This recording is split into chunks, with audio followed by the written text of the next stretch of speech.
Hello and welcome to BroPartisan Hacks. We missed last week. We had some stuff going on and there was some rather eventful happenings. I think we're now at day 9 or 10 since Russia decided they were going to take a preemptive action and invade Ukraine.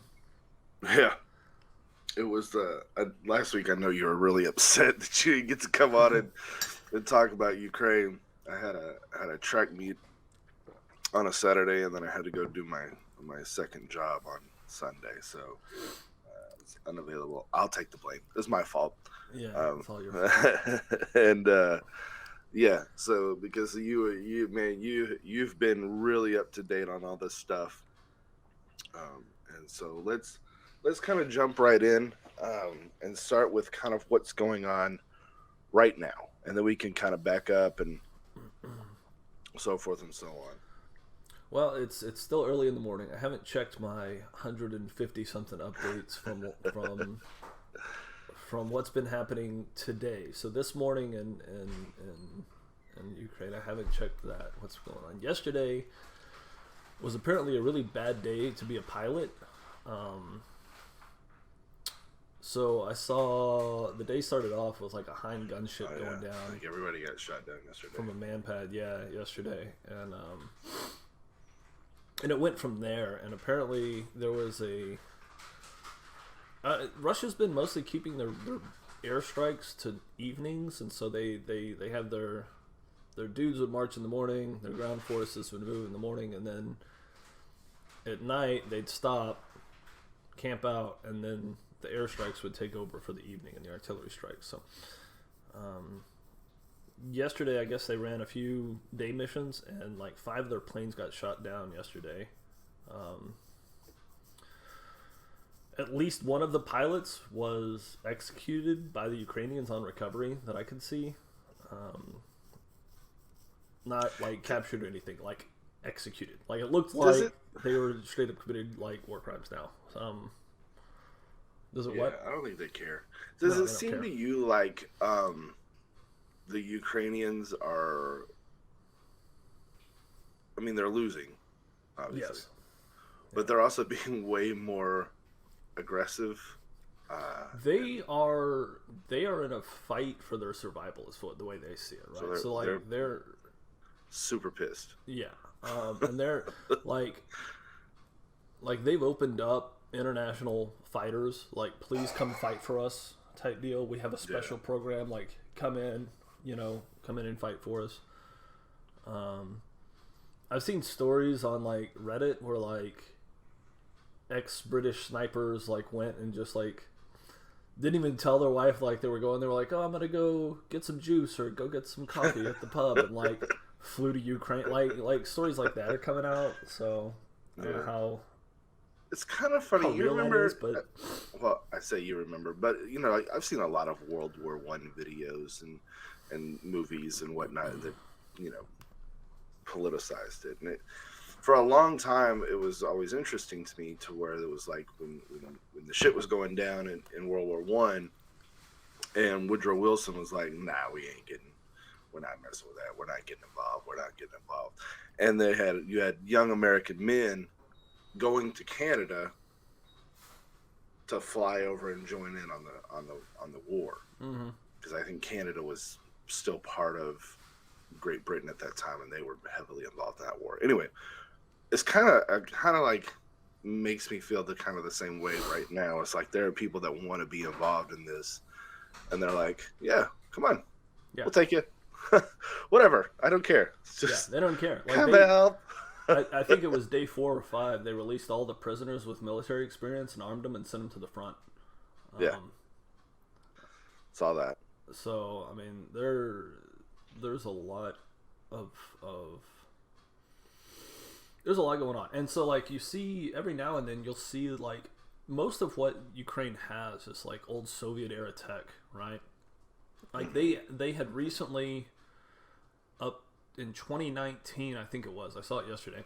In 2019, they had basically had this initiative that they were going to modernize their army, and they had introduced a new weapons platform. It was like they didn't call it. It wasn't the AK-47, obviously. It was actually upgraded to like an AR platform instead of the old AK platform, Kalashnikov platform. And so that was going to be part of their steps, that they were going to modernize their army is getting new weaponry and new tanks and new armor. Well, wasn't that part of the deal with Trump that they were trying to work through is buying weapons? Well, the thing, I keep hearing that get brought up, and like that delayed. I'm asking. I don't know. No. So like, it delayed weapons sales for like 2 months. Is really what happened. That was it. They still got all those weapons, and most of what they got were like anti-tank weapons. So like MLAWs, like they got a bunch of British weapons from it. They got a bunch of like Stinger missiles, which are ours. Like anti-air weapons. But as far as like the rifles and stuff goes, like nah, not really. Like they were buying advanced tech from us. That's what they wanted. Oh, okay. Is that kind of still what we're sending now? Like all the. I know the Swiss or somebody sent them a jet. No, they didn't. Romania talked about it. That was a lie. That was a lie. They backed off on that because the thing is like I can't just give you a jet, right? I gotta show you how to use it, right? Either that or I'm gonna use one of my pilots to fly the jet for you, and I can't do that, right? Right. I'm not gonna do that, and so Romania talked about it, and I think France talked about it too. Like, oh, we're gonna send you fighter jets, but none of that happened, right?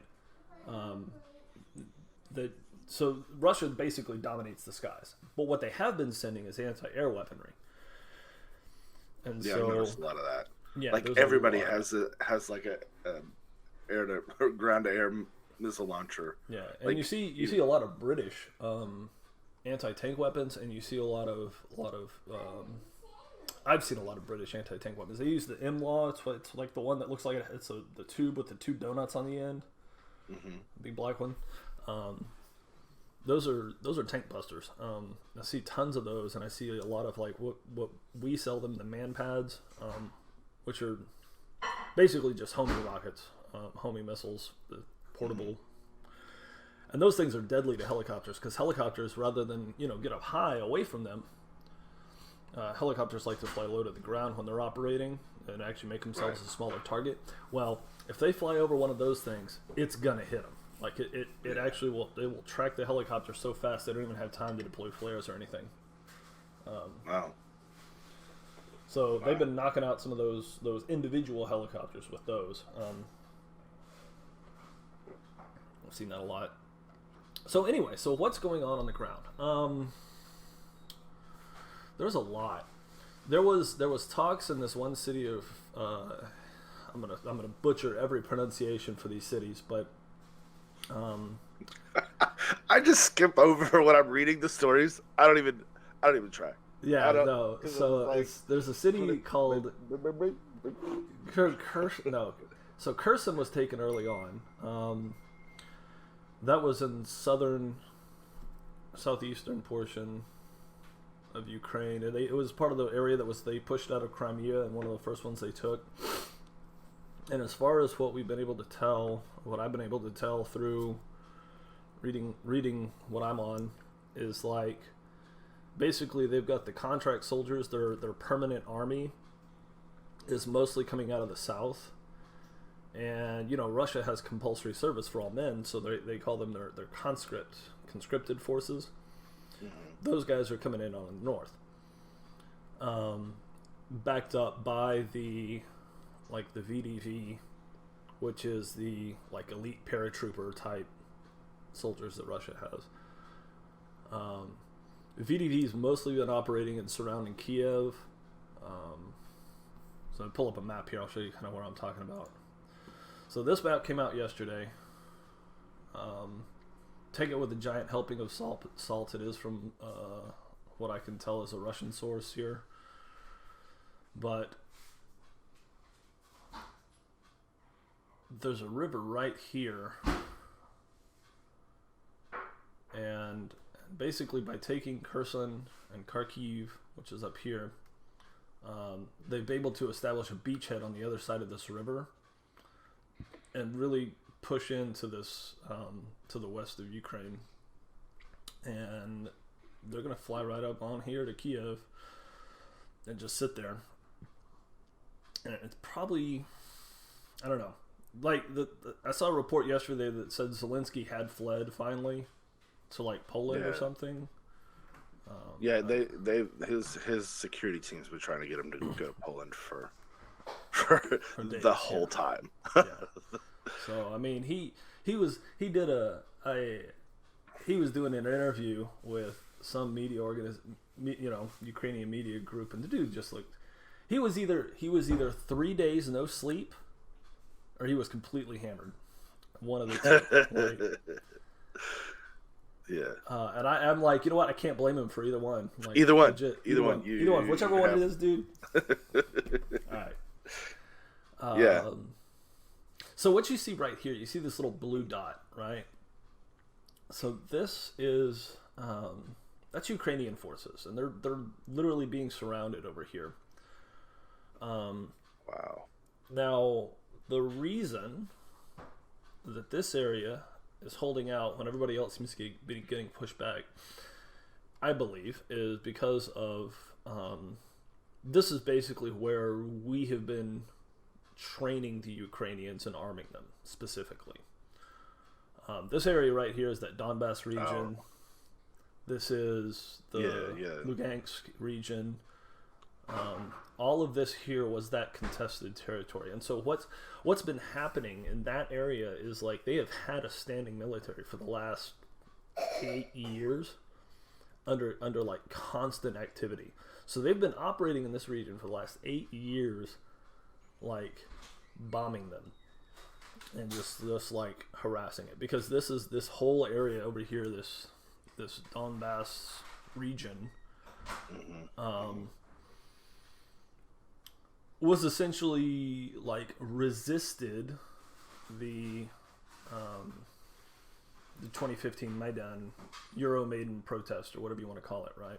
I don't know if you're familiar with that. That's kind of goes into the how we got here portion of it. Yeah.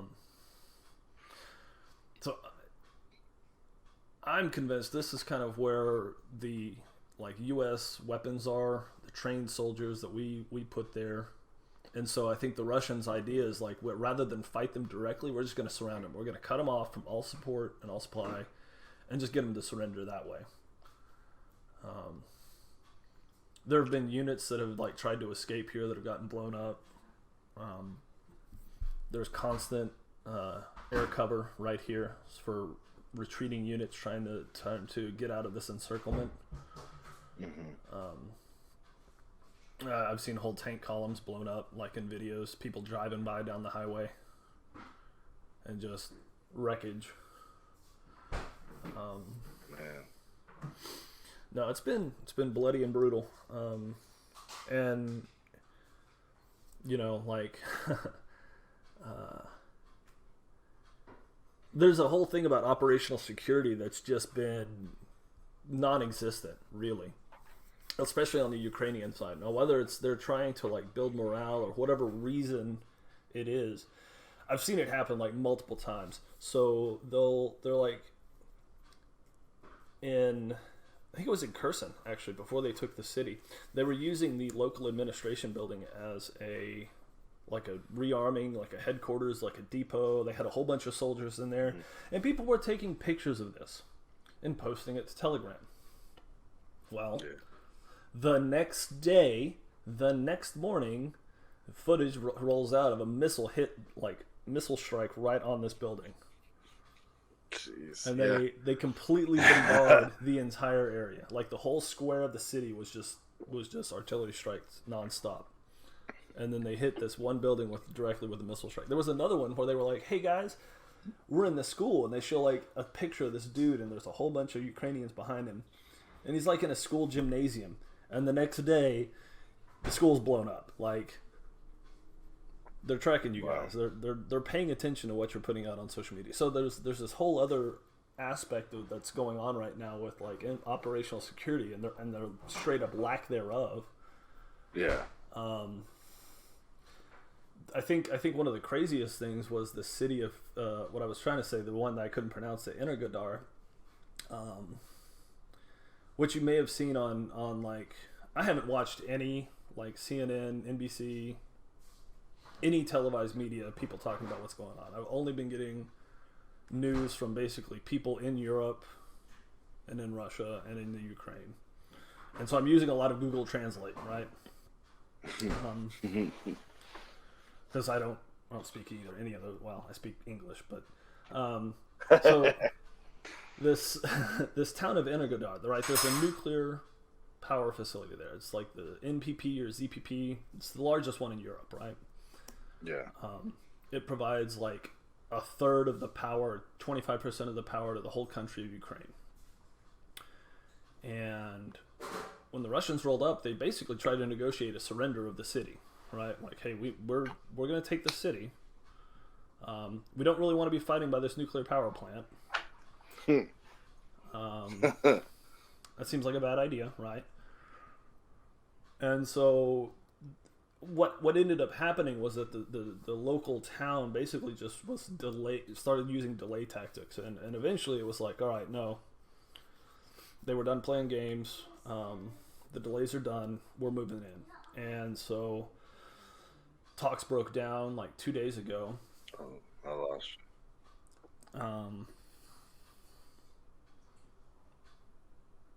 you hear me? Yeah, I got you now. Okay, so 2 days ago, the talks for the city broke down, and the whole town went and like basically armed up. Now, a nuclear facility has security forces. Okay, always. The ones that we have here, the nuclear facilities here have enough armaments to like take Panama, right? Like they are armed. Security is very tight, and so the security forces and the basically the workers of the facility, the civilians in this town, like, were fighting back against this like professional army, and they wound up getting pushed back. And where did they retreat to? But at this training facility right next to the nuclear reactor. So it's like, I don't know, it was like 500 yards or half mile away, but it was basically like part of the reactor facility, right? Mm-hmm. But it's like a half mile away from where the reactor cores actually are. And that night, I had up on my phone like the black and white picture from, because they had a camera on it, and you could pull it up live on YouTube to like watch this assault that happened in real time. The training facility's burning, tanks are rolling in, armored vehicles are rolling in. And the whole time I'm sitting there thinking, like, I don't know how close it was until after the fact. So I'm like, oh my gosh, these guys are all morons. Like, A, why would you retreat to the nuclear facility? And B, why would you follow them? Why are you doing this? But yeah, it wasn't actually the reactor. I think that's more of the answer to both of those potentially, right? But that's not the way it was reported. It was like, hey, these monsters are assaulting this nuclear facility. Wow. Essentially that's not what happened. I think there's a lot of things, you asked me to talk about before the show, like differences between what I've seen from what the media is reporting. Yeah. And the thing is, like, I don't know that I can do that because I haven't watched any of the media, American media, recently. Yeah, me neither.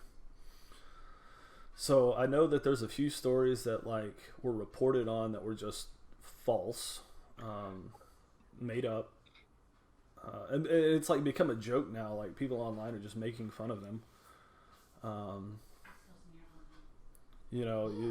One of the first ones that came out was this like Snake Island thing, which is kind of over here off the coast of Crimea.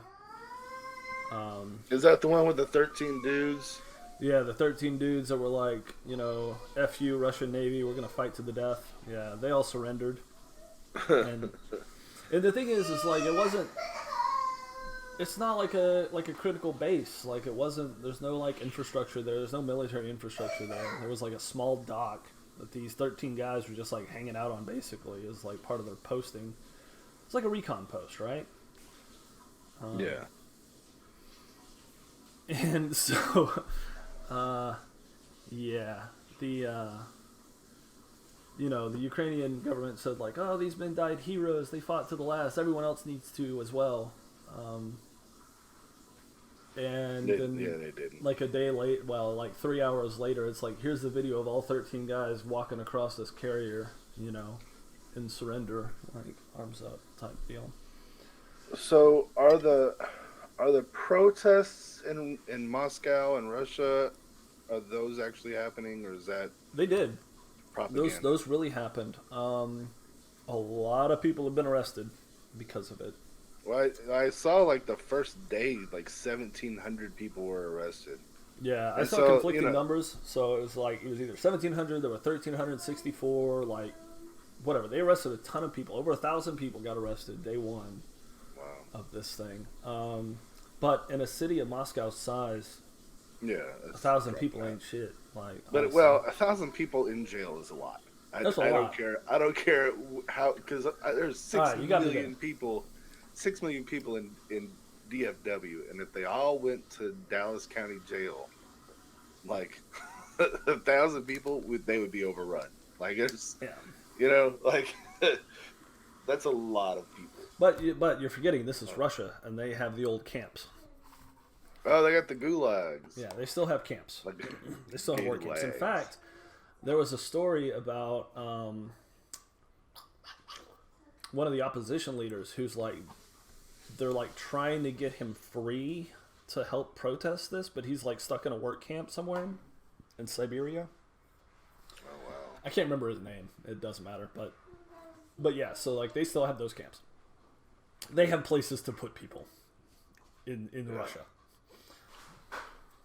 All right, so I have not been paying attention to this Yeah. like I should have been. I mean, so here's basically some of the major points that I've been able to glean, right? So in the early days of this invasion, Russia was going for like a lightning strike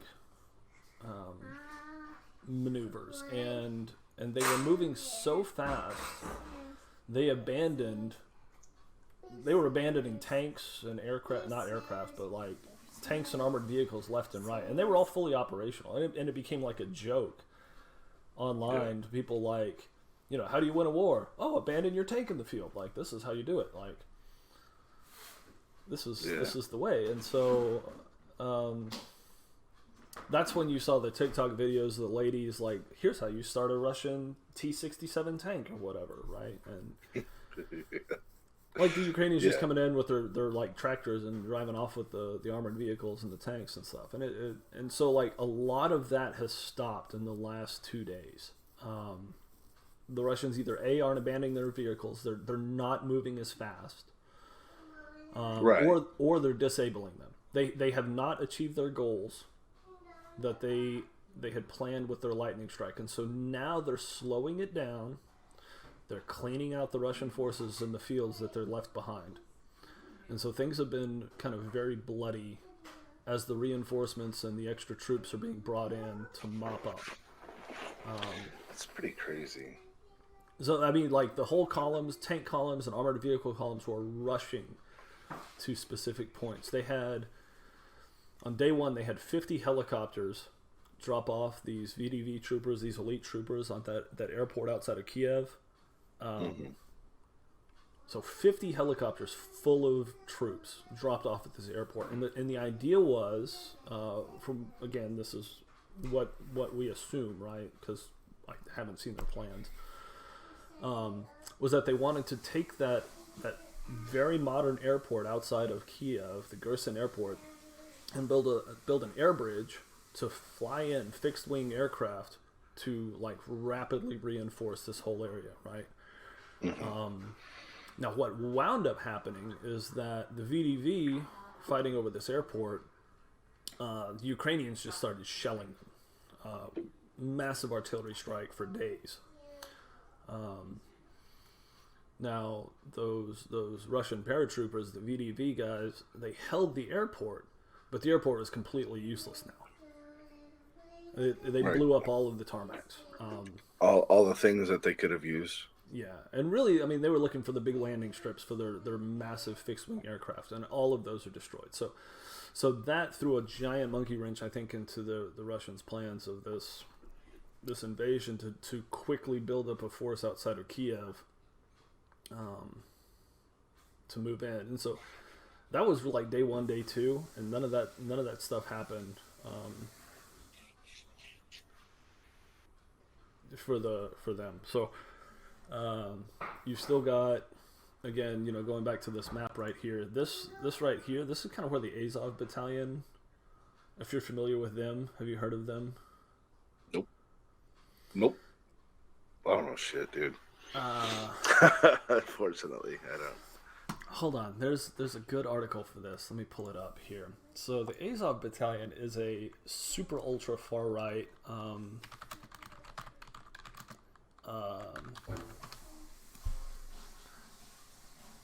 group of, well, you'll see. Close that. There you go. So they're banned. You cannot talk about them on Facebook unless you're talking about them fight the Russian invasion, because all of their symbols and everything else is banned. Wow. You can only praise them, and then they made this, like, Facebook made this a thing. You can praise them if, like, you're talking about them fighting the Russians. So that is that battalion. And they've always operated over here. And what they do, and if you go watch, there's a YouTube channel called Popular Front. I don't know if you've seen them or heard of them. I think I talked about them a while back.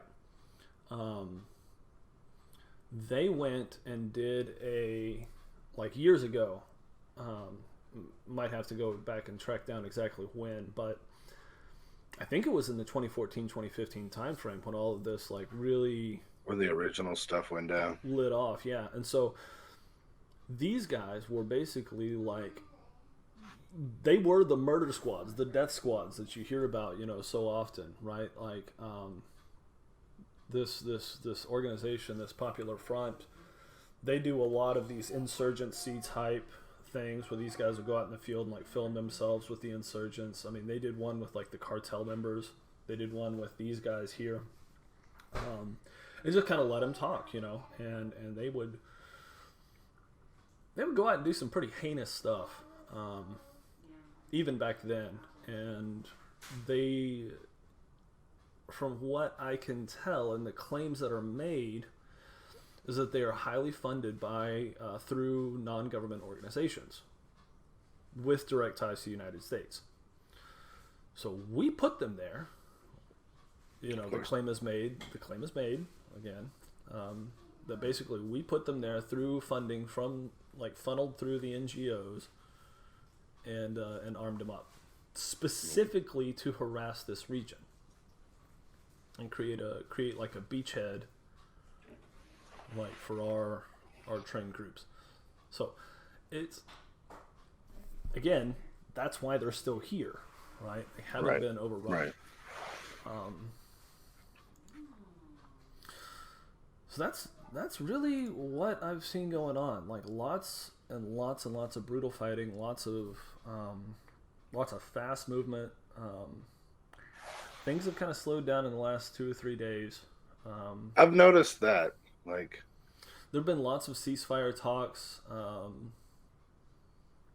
None of them have come to fruition. They did create, out of Kharkiv and Kiev, what they're calling them, the humanitarian corridors, the no-fire zones, and letting civilians escape. And so basically there's 2 different corridors set up along the highways here for the Russian speakers to go to and flee to Russia, and then the Ukrainian speakers to flee towards Poland. and whatever this other country is over here. So those things have kind of happened in the last couple of days. I did see a video this morning, actually. I don't speak Russian, so I kind of have to take it at its word, you know? Right. But it was basically... where was it? The claim was, and again, take it with a grain of salt, but that the Azov battalion guys were basically not letting civilians leave a specific area.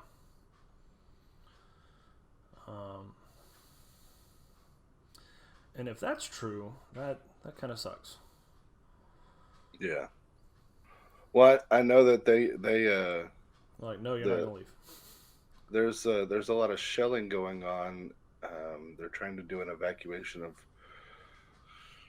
Mariupol. Yep. I don't know how to say that. Yeah. There. I've been saying it as Mariupol, yeah. And they're halting evacuations because of the shelling. Yeah, let's see if I can find up an English map and kind of show you where that is. Mariupol, Russia. There it is. So I've got it here. Okay, let me close this. Open. All right, so Mariupol is right here. This is Crimea. So Mariupol is kind of inside this Black Sea region here. So if we look at our map, that's right here. So they have been completely surrounded. And so that's another thing that I didn't even talk about was like the Chechens rolling in, and the Chechenians, as you like to say, are rolling in. Just admit that Chechenians makes more sense. It is Chechnya is the place. Why are they Chechens? Well, you don't say Polanders, you say Poles. So or Polish. Either way, they're coming in here too. Polandians. And so that's like a whole nother factor of what's going on in here, right? So this guy Ramzan Kadyrov is, for lack of a better term, kind of a monster. And he kind of runs this, I don't even know what to call him, like this Chechen army, right? I guess. But there are lots and lots and lots and lots of Chechens that have left Chechnya, and they're expats throughout all of Europe. And because Kadyrov is moving his forces into Ukraine, the expats of Chechnya are basically all traveling to Ukraine to fight against them. So, like, there's going to be, like, this Chechen civil war in Ukraine, potentially, if this thing goes on. Just, like, outside of their country. Just so they can go and kill each other. Like, that's how much they hate each other. So that's a whole nother factor of, like, what the potential is here. We already talked about the international forces coming in and how Kiev has set up a thing for it.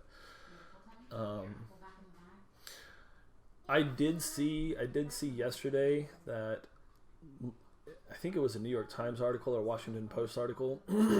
It just caught my eye about how the West wants to ensure the line of secession for Ukraine regardless of what happens, and whether that means setting up some sort of like government, like Ukrainian government outside of Ukraine to be the quote-unquote government if Russia is successful in coming in and setting up some sort of puppet. Yeah. Like, they're going to do that thing so that if they assault it or take it back or whatever happens, they'll have some group ready to come in and just put in power. Which I find interesting. I find interesting, and I think that kind of takes me back to the how the hell did we get here? Yeah. So,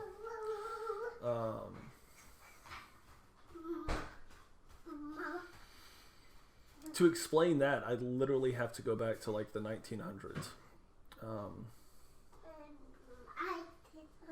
So I've done a ton of reading on this lately, and it's a lot. And so there's a lot of different factors that kind of come into play here.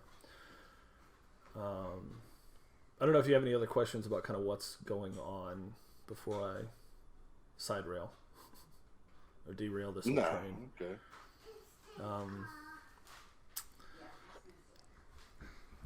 So in early days of the Soviet Union, there were a couple of things that happened that really set this whole mess up. 80 years later, 90 years later, whatever it is. One of those things was basically the way that the Soviet Union was formed under Lenin's plan. And then conversely, on the other side of that, there's the way that Stalin actually enforced it.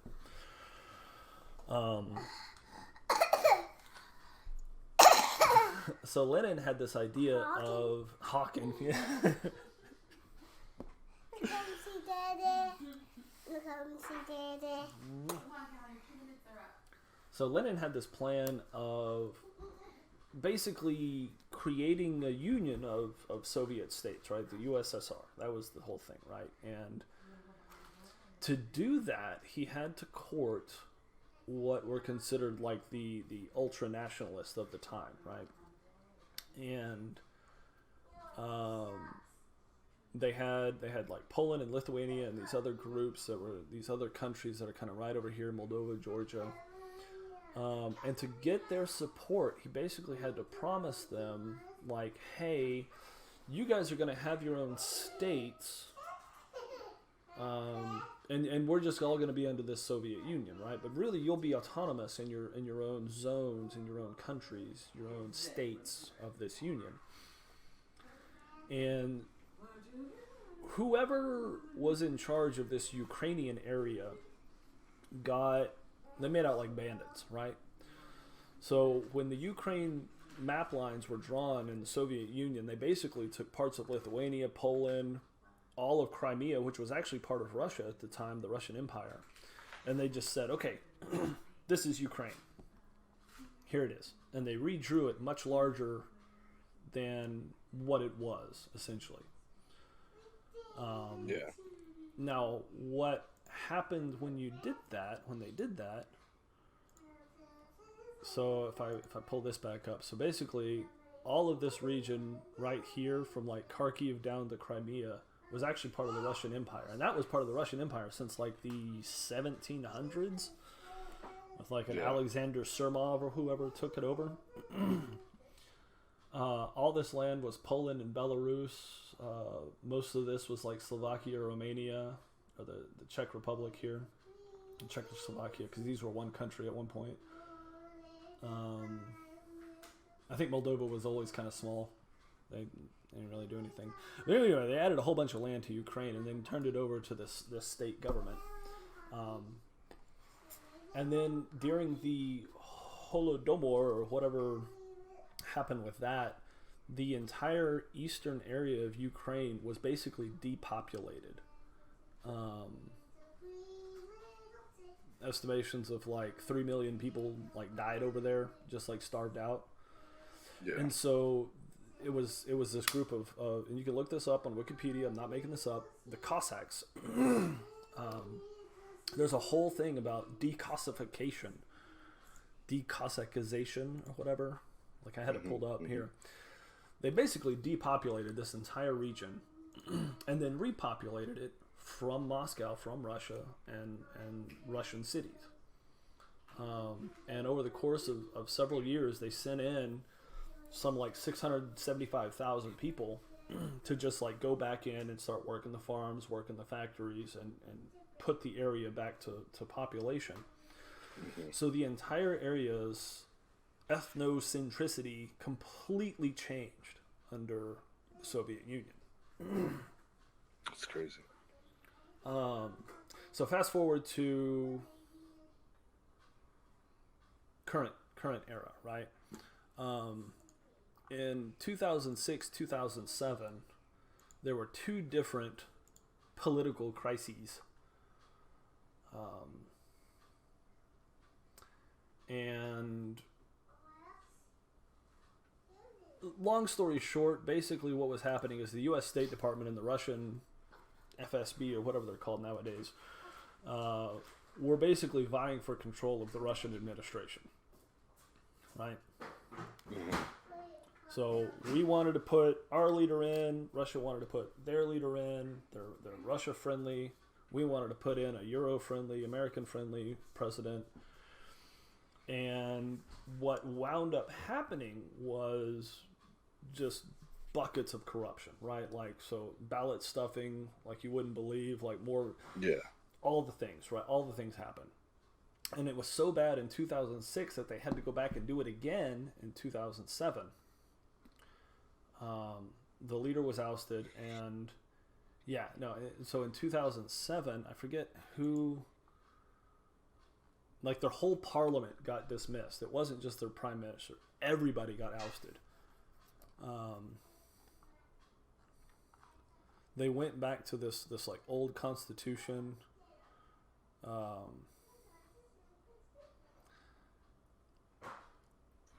Yushchenko, Yushchenko formally called the election, thus ending the political crisis. So I think Yushchenko.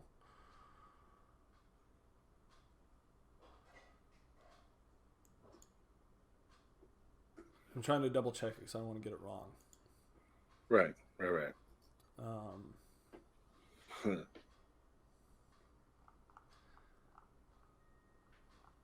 So it looks like Viktor Yushchenko took power, but I don't know whether he was the American candidate or the Russian candidate. Either way, he was one of them, right? He went one way or the other. And after that, there was so he stayed in power basically until 2014 for one of these sides. And I'm assuming he was on the Russian candidate because in 2014 there was a very nasty revolution that we started essentially. So if you're curious about what's happening here, this is the Maidan protest, MAIDAN protest, or also called Euromaidan. Whatever it was called that, I don't know. But essentially, those NGOs that we control funded and supported this coup. We armed them up, trained them. Hey, here's how you take over your government. Toppled the government in Ukraine. This is 2014, so this was very recently. And put our guy in power, right? Yeah. So this goes back to the like Biden going to the president of Ukraine saying like, "Hey, you're going to get rid of this prosecutor." Now, maybe it was because he was investigating his son, but he was a Russian installed prosecutor, and that's the real reason, right? Come to find out.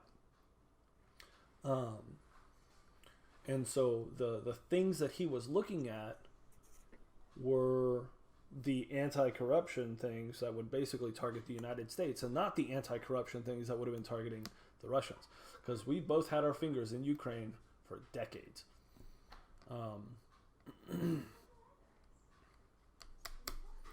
So that happened. So there's your instability, right? And after this 2014-2015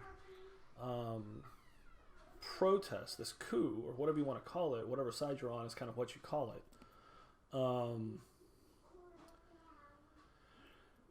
They've basically, that one area, that Donbass region, protested heavily the outcome of the Maidan protest, right? And Yeah. so everything that has happened to them has been retribution for not backing this far right takeover, right?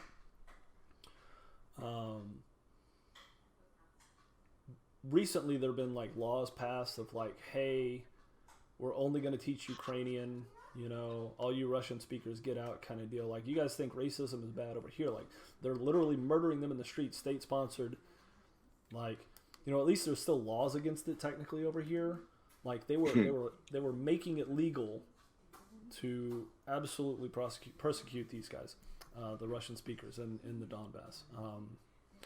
And so this Azov battalion and other groups were absolutely taking advantage of it.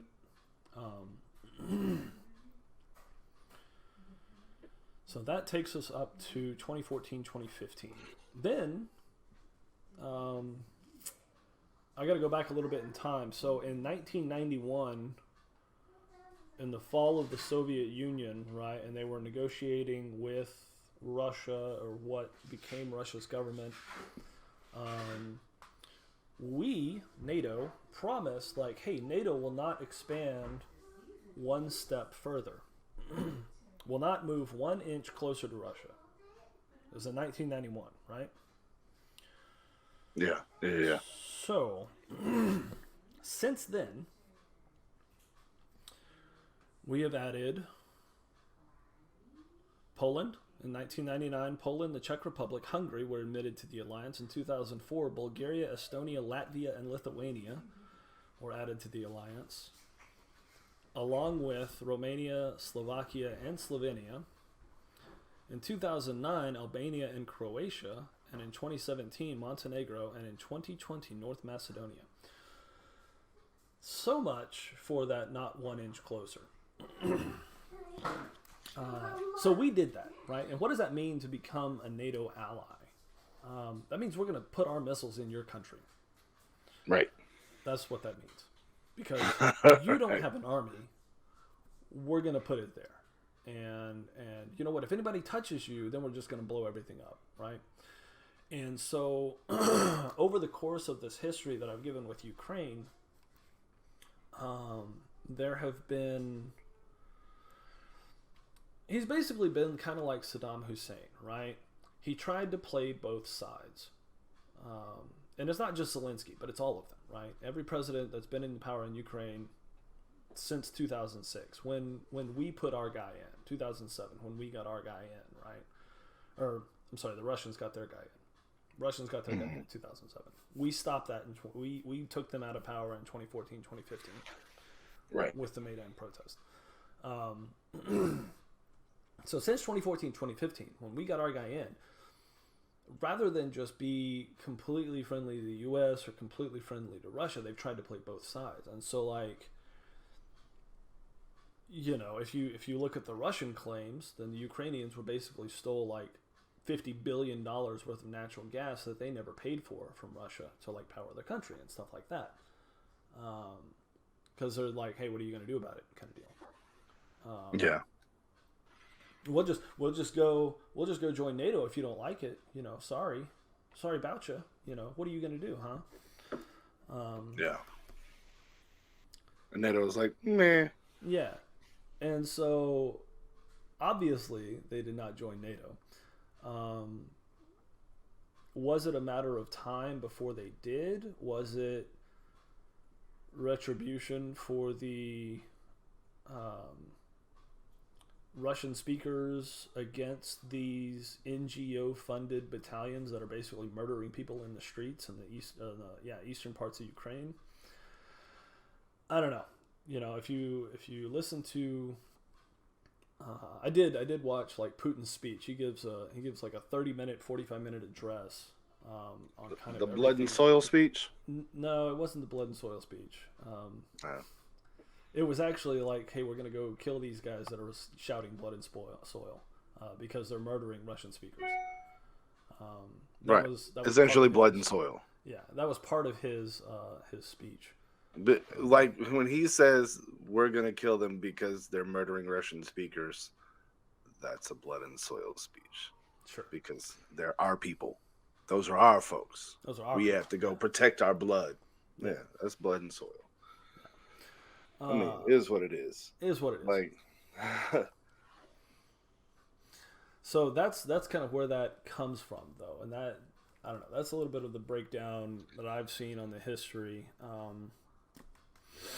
so where do you fall? Do you think? Because there's a lot of people that this has been the weirdest thing ever. There's a lot of people that are like, I don't want to say Russia's justified, but pretty much they're saying Russia's justified. Mm-hmm. So, like, I'm curious what you think. Do I think that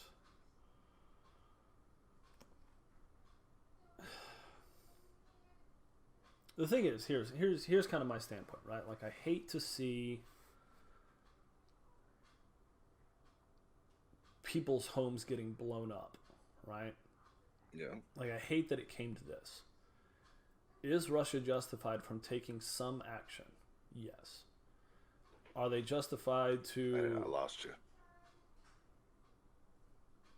I lost all of that. Okay, I was basically saying like I hate to see people's homes and towns get blown up because they're literally destroying the infrastructure of these towns, and they're trying not to, right? Like you watch the Russian soldier, and they are treating the civilians with kid gloves, right? Yeah. They're getting Molotovs thrown at them. They're getting drive-by shootings from civilians that are just, they're shooting the side of the tank or whatever they're driving in. It's not really doing anything. But, like, there's no retaliation that I've seen whatsoever at all. Yeah. At all. And they're literally trying to firebomb the tanks that they're rolling in. And they're not doing anything. The Russian soldiers are treating all of the civilians with absolutely kid gloves. And so I think that's a factor in it, but they're still blowing up their houses. They're blowing up their towns. There's roadways that won't be the same for 20 years. Power grids that are completely wiped out just from taking artillery fire, right? And you hate to see it. I really do. Are they justified based upon the history that I've learned and the fact that we lie all the time to them? Yes, I think they're justified. I think this is more of this is Putin's preemptive strike to keep missiles away from their country. We went back on our 1991 promise of not 1 inch further. NATO will not expand 1 inch further. Like we went back on that promise in our lifetime. We broke that. We've broken several other treaties with Russia, or refused to negotiate with them. So basically, you're saying that this is a proxy war between America and Russia, and the Ukrainian people are suffering because of it. Are paying the price for it. Yes. And so this is essentially attack on America. And I think this is Korea 2.0. I think it's what this is. And instead of using here's the thing forces though, like they did in Korea, they're using their standing army. Here's my problem with that line of thinking. Okay? Because American imperialism is through economic means, right? As well as China's imperialism is through economic means. You can say sometimes, but the other times have been in, they figured out a way to justify it. And so my issue is that because I guess Russia's way poorer than America, they have to do their imperialism via force. You know what I mean? Like that. Is that what? So I disagree with that because I don't necessarily see this as imperialism. How is it not imperialism? They're gonna go and put their person up. They're taking more land. They're taking someone else's land, because they want to. Mm. It's imperialism. They're expanding their empire. I think they feel forced to. How? You can't feel forced to start war. Nobody was threatening you. Maybe were going to put missiles there, but they hadn't. They hadn't let Ukraine join NATO. Mm-hmm. I mean, like, yeah, they were trading with them. Yeah, they were pulling away because economically it was better for them. That's why they're pissed off right now, because economically things were going in the right way for Ukraine, wasn't it? No. No. The only people like so you think about like how then why is everybody pissed so off? the about dollar this? dollar and the Because look, the here's the hryvnia thing. If were you were right, drastically look, changing. hold on. If you're right, all these people spitting in the faces of these Russians and throwing Molotov cocktails at them wouldn't be happening. And what the Russians thought was going to happen, which was they were going to be welcomed with open arms and given flowers at their feet, then that would have happened. And that's not what happened. And the Russians soldiers are like, this isn't what we were told. Hold on. So if you're correct, then yeah, the people, the citizens that were better off, that would be better off with Russia, the people that would be better off that way would be in fact welcoming them with open arms, but they're not. Some of them are. The entire eastern side of Ukraine actually is. The mayors and whatnot, but the citizens, Donbass, people in the Donbass are. That's not the entire eastern region. That's one area that was filled with Russian people that had already had a rebellion against the Ukrainian government, Mm-hmm. that wanted sovereignty Mm-hmm. from them 10 years ago. But that's what I'm saying is like this whole country is split down the middle, and like But you talk that's about not the whole schisms. country. That's a small quarter I of said it. the whole country is split down the middle with this. Like it's not. No, it's not equal. But saying that everyone feels a certain way is just wrong. You're talking about a corner of the fucking country, and you're putting it across the board, and it doesn't seem that that's correct. Mm-hmm. I'm just saying you're talking about the Donbass region, and that's really it. Yeah. Unless I'm mistaken. Otherwise, again, people would be welcoming them in. This wouldn't I mean, be there's a still war. invaders. This wouldn't. That's you know. Regardless, if that's what they wanted, if the people were like, "Oh yeah, that would be better," come on. Mm-hmm. But that's not what's happening. No. So it sounds like that's bullshit. I don't think anybody wants to get their homes blown up. But this isn't a fight. It wouldn't between get people, blown it's a fight up. between It wouldn't get. governments. It wouldn't get blown up if the people were like, "No, yeah, come on up." Mm-hmm.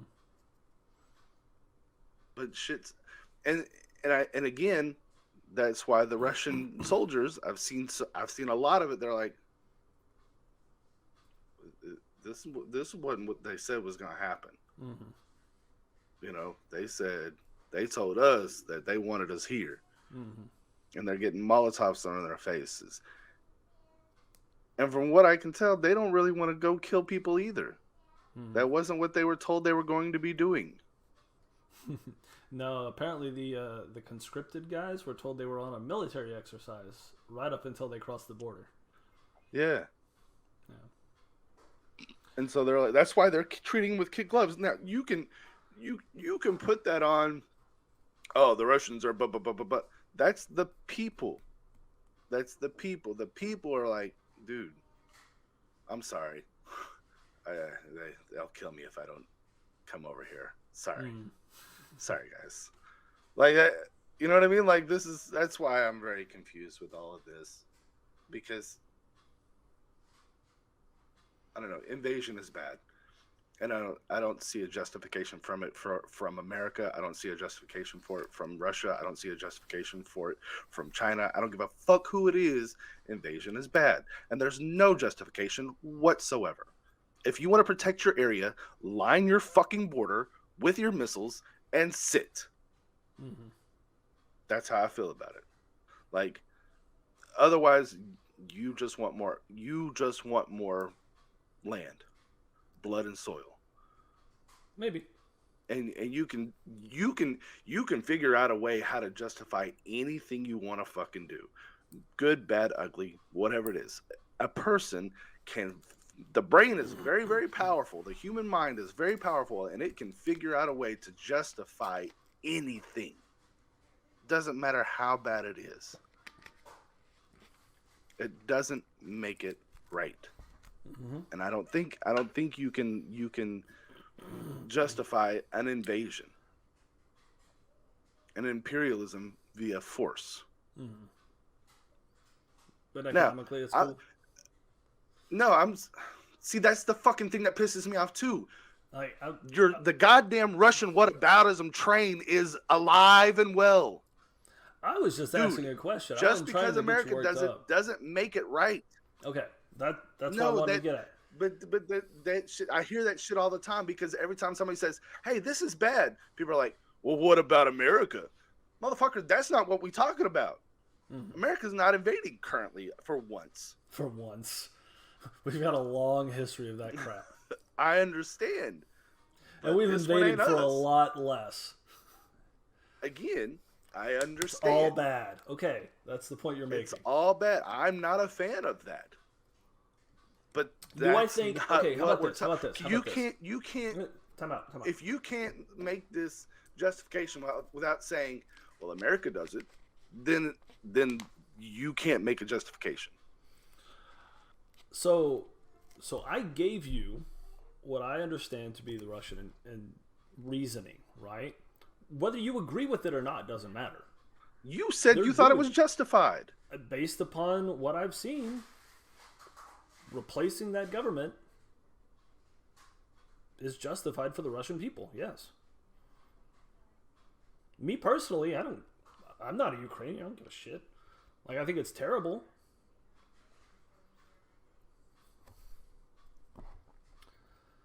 So, I understand, like, the thing is, like, I'm totally outside of this, right?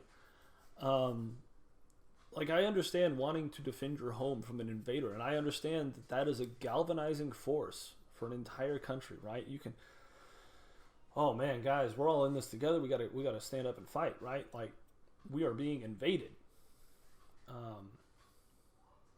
And like you said, that one thing, that big thing, galvanized the entire country against Russia. And so, yes, you are correct that most of the country is throwing Molotovs at them, right?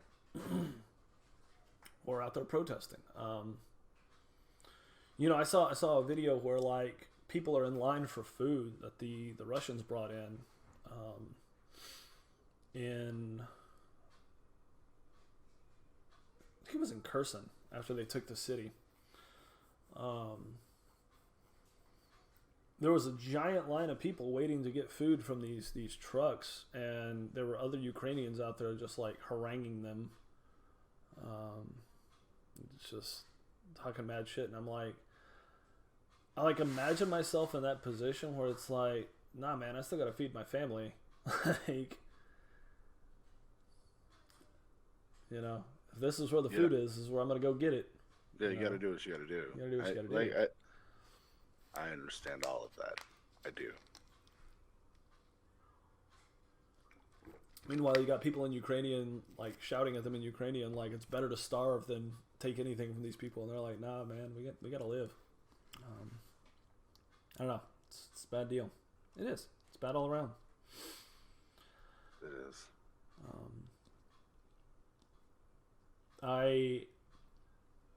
Every day I watch this stuff and I'm just like praying I don't see any NATO troops trying to like bring in aid.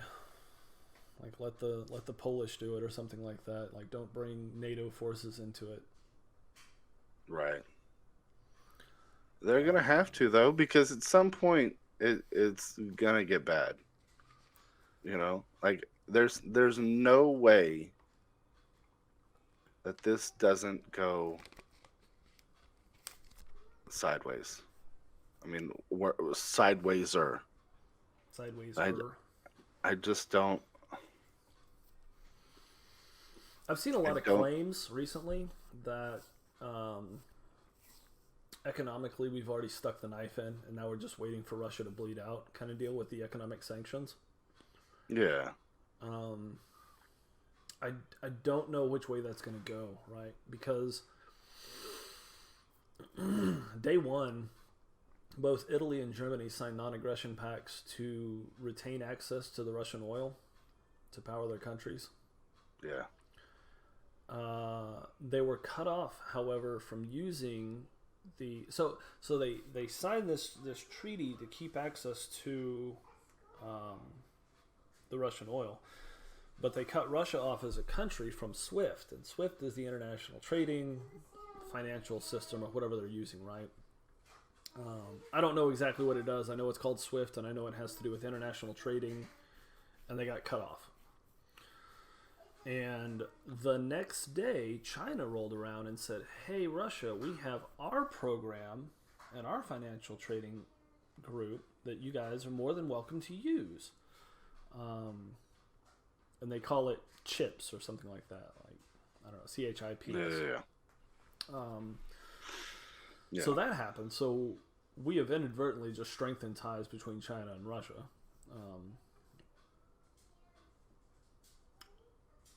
I think it's Azerbaijan and several other smaller countries to the south of Russia have all signed agreements with them.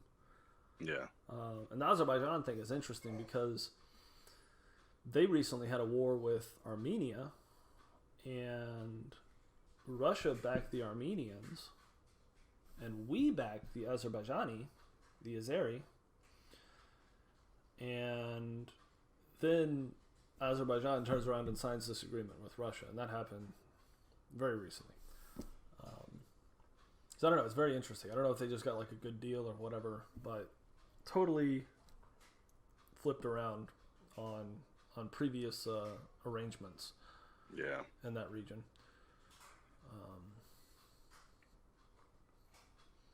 I don't know, man. Everything I've seen tells me like Europe mostly wants to stay out of it, and like all of them. Yeah. Well, I think people are just we're especially Americans. We are war fatigued. Oh yeah. Like we're just done. Like, and that's the thing that's the realist. I think is like we're just like we can't do another one, guys. Like, just y'all work this out, please. Figure it out. Just leave us out of it. Here's a gun. We're gonna shoot each other. Like, we'll give you weapons and stuff, but we can't get involved in this. Like, just. And that's, it's a difference between, also war fatigue. So war fatigue, I think, plays a major part in it, right? But because of that, America also understands that, like, going to war with Russia is not like bombing huts in Afghanistan. Yeah. This is... Bro, aside from the nuclear weapons, we spend $800 billion, almost $1 trillion a year on our military. Russia has leftover shit from the Soviet era. Oh no, but there's a lot of them, and they don't just have leftover shit. Like I understand they don't just have leftover shit, but most of their shit is old and rusted up and busted up. There's no way, again, aside from nuclear weapons, there's no way that they could beat us in a war. Like, it's just not possible. I'm sorry.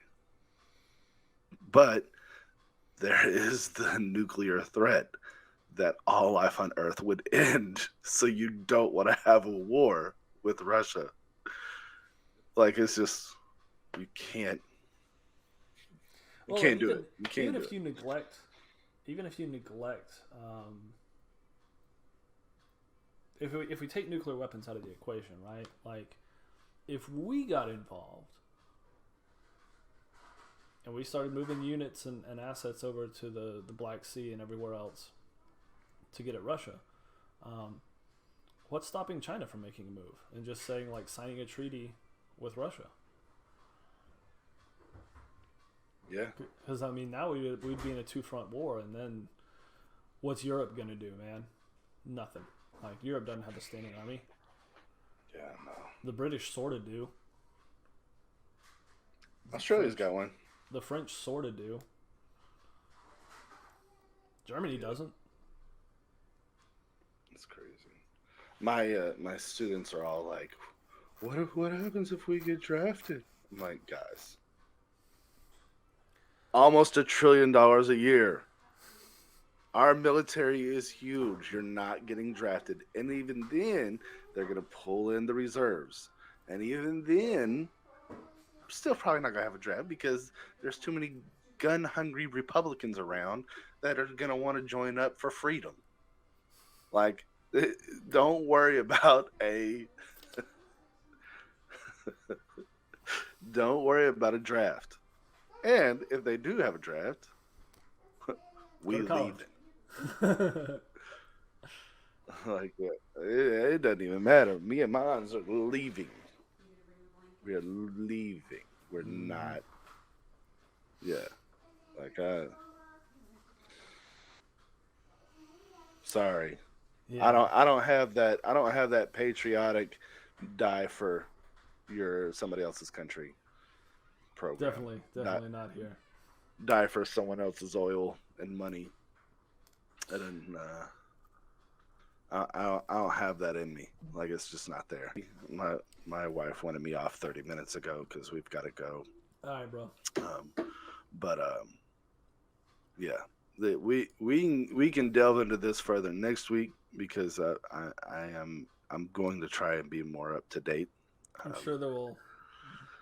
Well, there will be more. Like it depends on how fast things were moving, and like I said, things have slowed down the last 3 or 4 days. So we'll see. Yeah, we'll see. All right, BroPartisans out.